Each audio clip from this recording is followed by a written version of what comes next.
Vitality is our ability to have spiritual, emotional, mental, and physical bliss. Some call it paradise. We call it a game.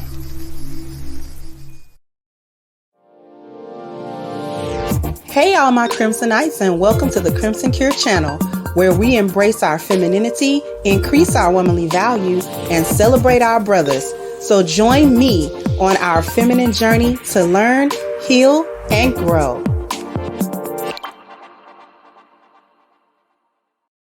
Hey there, my Crimsonites, and welcome to the Crimson Cure channel. I'm your host, femininity coach, and author of the Crimson Cure, and this is my perspective. So what we're talking about today, this is going to be a video for reference and information on our Black Lives Matter petition and our 6-step initiative to address solutions based around that petition. So just before we get into all of the various points, just want to give a little bit of an overview why we have a petition against Black Lives Matter to begin with. We began on this channel to have that petition in May of this year, 2022. And the reason why we began this petition against Black Lives Matter Global Networking Foundation was due to various stories, various information coming about and then being confirmed that the then founders of BLMGNF was siphoning funds from their coffers that had been donated to the organization. And they were using those funds for personal gain. They were buying homes, they were buying properties, they were funding their friends and families in ways that they could write it off for taxes and things of that nature, basically utilizing those funds to enrich themselves, but not to support the community which those funds were for. Okay? So we're talking a mass misappropriation of funds at this point of more than $100 million. Now, this all began, they got that influx of donated funds in 2020. Now, as we all recall, what was really going on in 2020? Well, a lot of things, but one of the main things that was happening was everyone was dealing with the pandemic. And so here in America, many people were laid off of their jobs, furloughed away from their jobs. So money was actually a really big issue for many people, to the point where moratoriums were enacted in various states that would prevent a landlord from evicting a tenant that was unable to pay their rent due to being furloughed from their jobs as a result of the pandemic. So many people entered into economic strain in 2020. Also in 2020 was the unfortunate death of George Floyd, which had been videotaped, and that video went viral all across the United States and all across the world. And if we remember, there were many protests across the nation and internationally. Okay. So 2020 was a very tumultuous year for many, many people for many different reasons.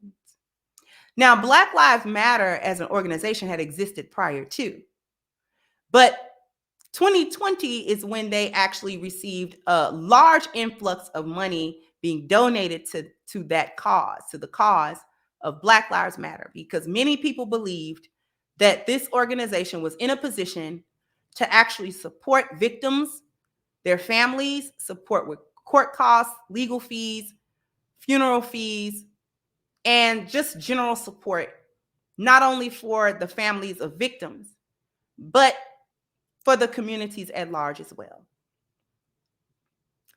There were also springing up across the nation in various Black communities, Black Lives Matter grassroots chapters. Now, as we realize, Black Lives Matter has never been a very structured organization. Black Lives Global Networking Foundation operates as the parent organization. The grassroots chapters are more or less independent, okay? And they don't have anything but a loose affiliation with Black Lives Matter Global Networking Foundation. But BLMGNF is where the majority of that money was donated and funded, okay? And that is what Patrisse Cullors, Alicia Garza, and the other lady who was founded Black Lives Matter, that is what they were over. And they had access to those funds, okay, as the leaders of the organization. Instead of using that money to support even the Black Lives Matter grassroots chapters so that they could support the communities they were in, that money was utilized in large part to buy homes, mansions, properties, and other expenditures to give to families and friends through so-called paying for businesses and doing it in ways that they would not necessarily have to answer to it through the IRS, which is actually how they got caught up because the IRS began to audit. And then that is how that information became news. Okay. So that was just to give a little bit of background to why there's a petition in the first place against Black Lives Matter. The other reasons is that while Black Lives Matter Global Networking Foundation is not the first organization to take advantage of the pain, the trials, and tribulations of the Black community and turn that into a self-serving, self-profiting thing where they take money, make money, and then abscond with that money without the Black community ever receiving any real support or help, we do want to make an example of them to let other organizations in the future understand that coming to the Black community to take advantage of the pain and the problems that we face collectively isn't going to be an easy payday where you're able to get money and then there's no reciprocity of that money, that the Black community cannot and never receive any sort of help or support or aid as a result of monetary gain from anyone. So, to that end, in May, we started a petition against Black Lives Matter. And our goal for that petition was 100,000 signatures, which is very significant. But before we began the petition, we needed to have a vision and a roadmap, which leads us to our 6-step initiative in order to provide the much needed assistance, aid, and support to Black communities across the United States. So the first step after creating a vision and a roadmap, we wanted to create a foundational interest group of 10,000 people or more to support the initiative.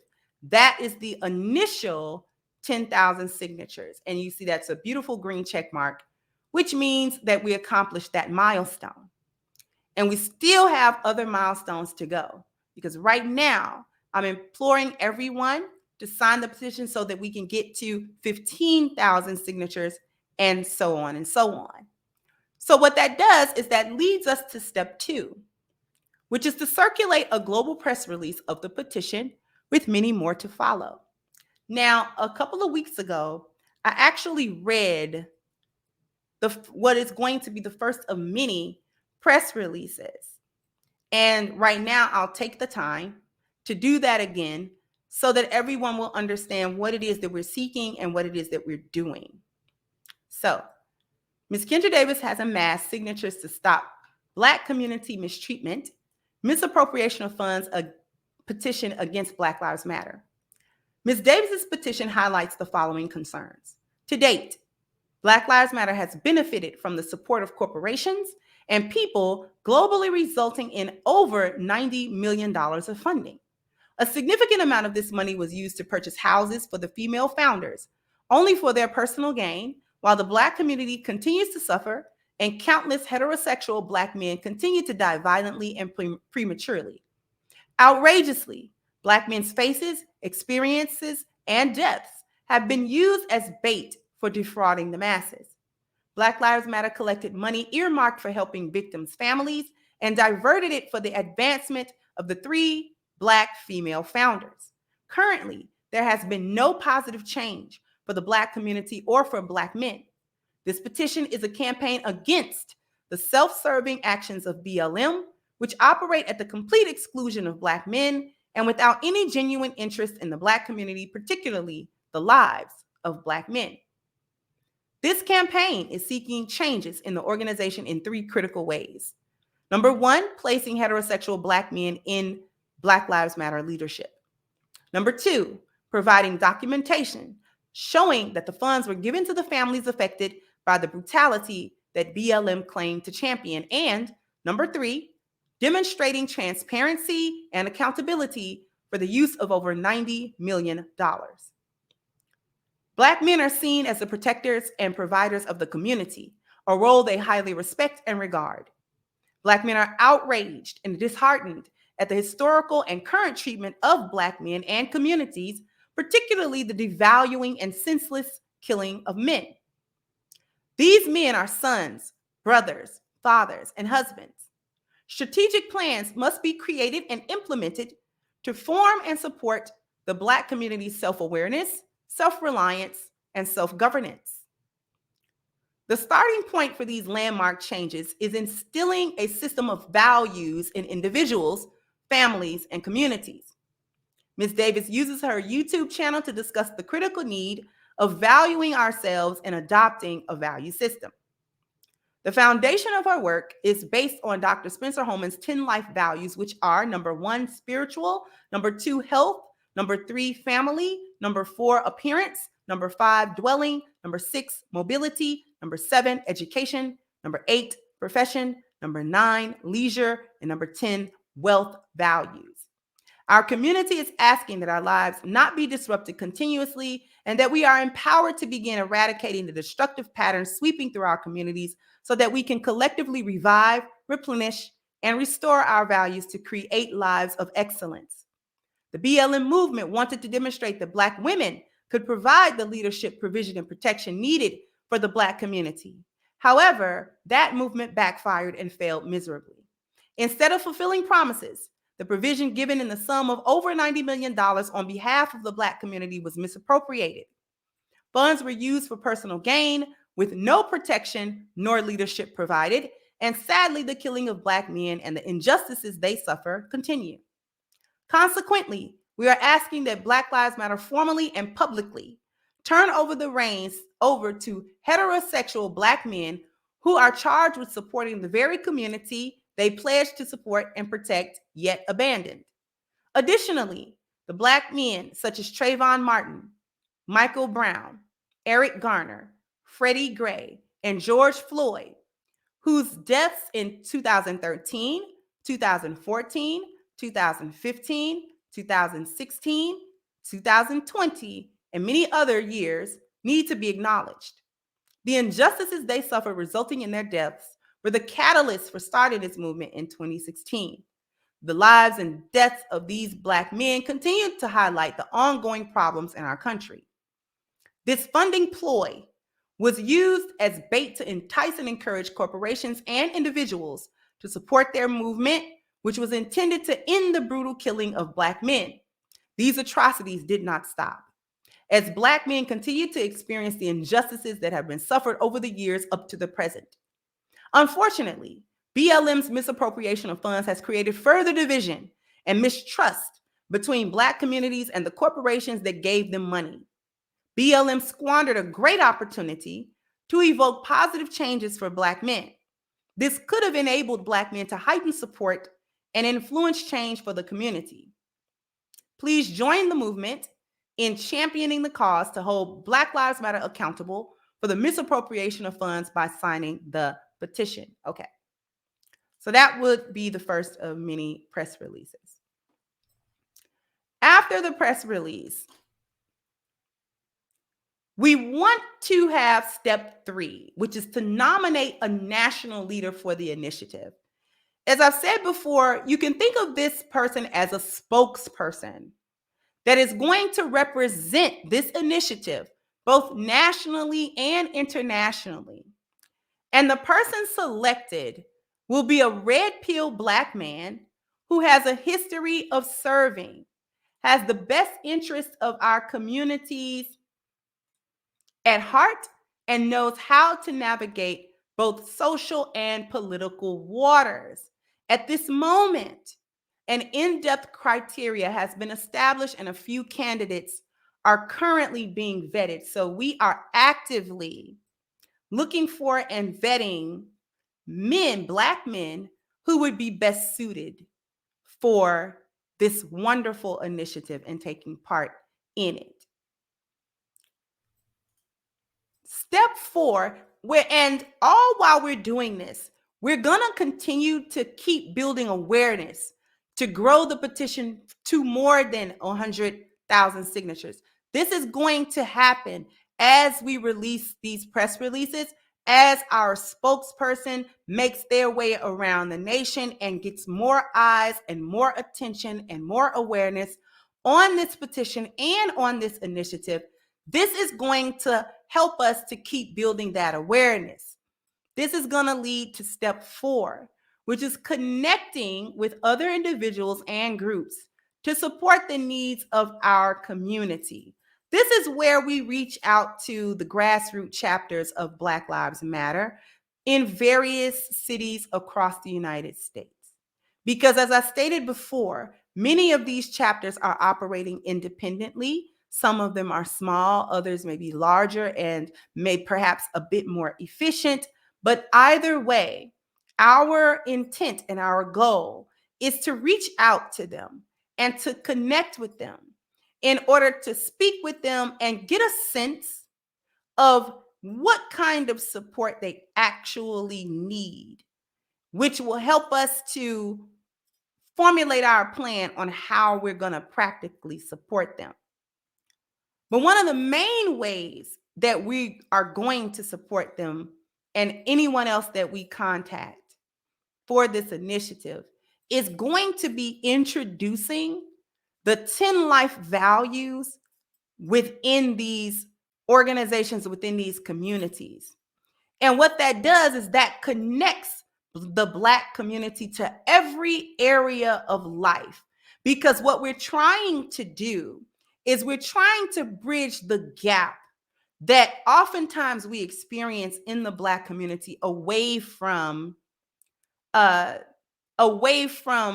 those values. So we named the spiritual value, the health value, the family value, the appearance value, and the dwelling value. Now, while those are internal, they have a huge impact on the Black community, both on an individual and on a collective level, because many times we're disconnected from our spiritual leaders in the community. Sometimes it's difficult to identify our spiritual leaders in our communities. So what this does is this helps us to get on the same page. Like when, for example, if we speak with clergy members or pastors or imams or anybody from various religious or spiritual houses, getting them on board and on the same page with the concept of helping the community, okay? Health is an issue in many Black communities. Access to health care, access to adequate clinics and hospitals, and emergency and urgent care, okay? Our families, we understand the state of our family units and how almost non-existent they are, okay?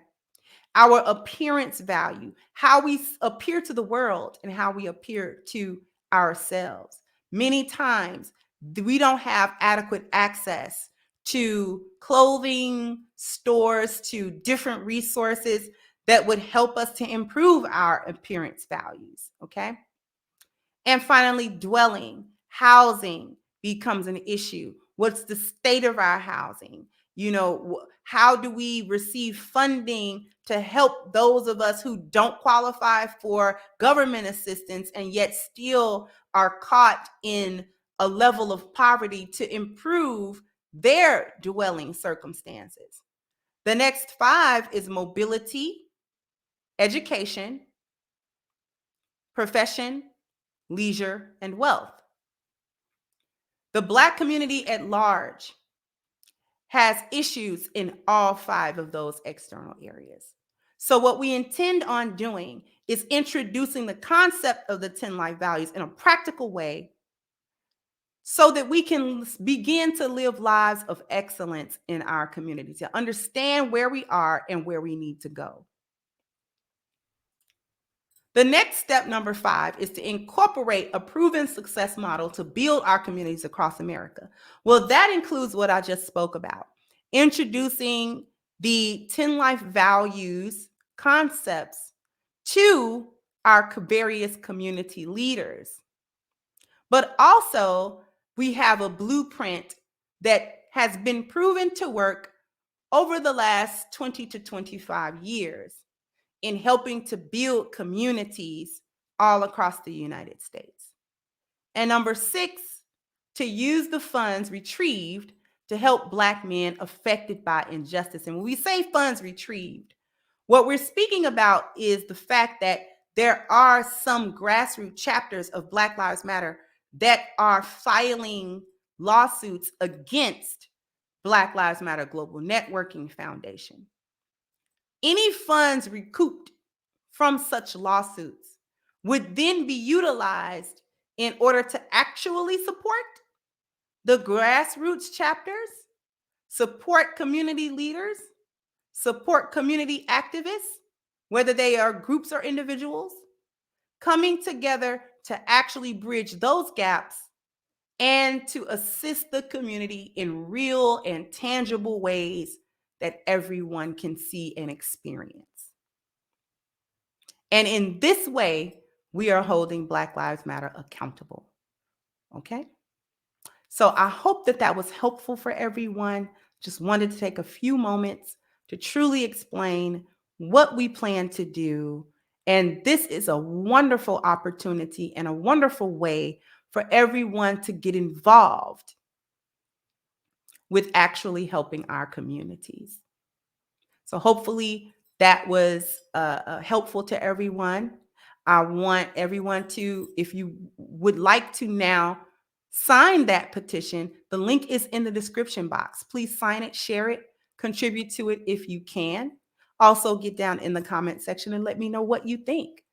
Please like, share, and subscribe to the channel if you have not. Once again, I'm your host, The Crimson Cure, and this was my perspective. Bye-bye, Crimsonites. Hey guys, please like, share, and subscribe to the channel and hit the notification bell. And if you've got more to say on the topic, leave a comment down below. Also, don't forget to support our sponsor who so graciously supports this channel by clicking the description box and the link for A-Game at agameherbal.com. You can go ahead and get a 10% discount off of your next purchase using the code Kendra10. This has been yet another Crimson Cure production, and I'll catch you guys on the next one.